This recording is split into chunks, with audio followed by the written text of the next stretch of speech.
देखिए, कांग्रेस कांग्रेस की तरह रहे या कांग्रेस को आगे बढ़ाने के लिए जो उन्होंने कुछ बीच में प्रयोग किए थे उसमें कांग्रेस को एक सफलता मिली थी।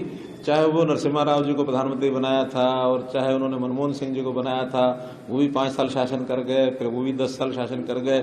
लेकिन जैसे ही सोनिया गांधी ने और राहुल गांधी को आगे बढ़ाने के लिए प्रयत्न किया तो 2009 के बाद तो भूल भाल गए सब, क्या हुआ क्या नहीं हुआ।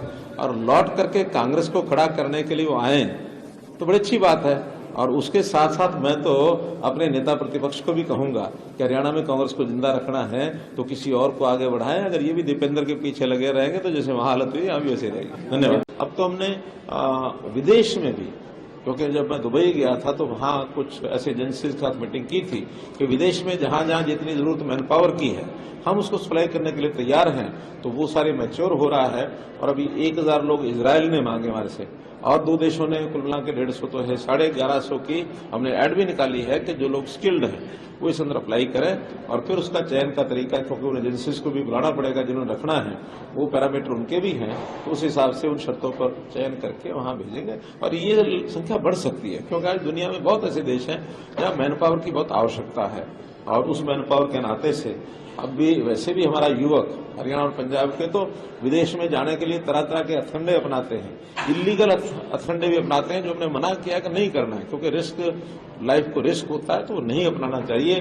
डोंकी जैसा जो एक सिस्टम चल पड़ा है उसको बिल्कुल भी हमने डिस्करेज किया है। उसके खिलाफ हम तो जहां जहां ऐसे की जानकारी मिलती है जिसको यानी एनकरेज करते हैं उनके खिलाफ कार्रवाई भी करते हैं। तो कुल मिलाकर के विधिवत एक लीगल तरीके से सिस्टमेटिक ढंग से उनको वहां भेजा जाए तो एम्प्लॉयमेंट के लिए बाहर जाते तो अच्छी बात है।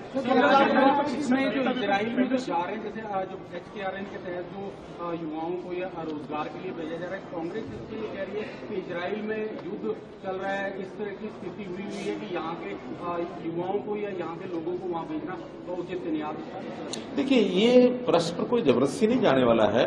आखिर एक मौका है, उन्होंने डिमांड की हुई है। आखिर ऐसा नहीं कि इजराइल में कोई रहते नहीं है, इजराइल में कोई पूरा इजराइल थोड़ी खाली हो गया है।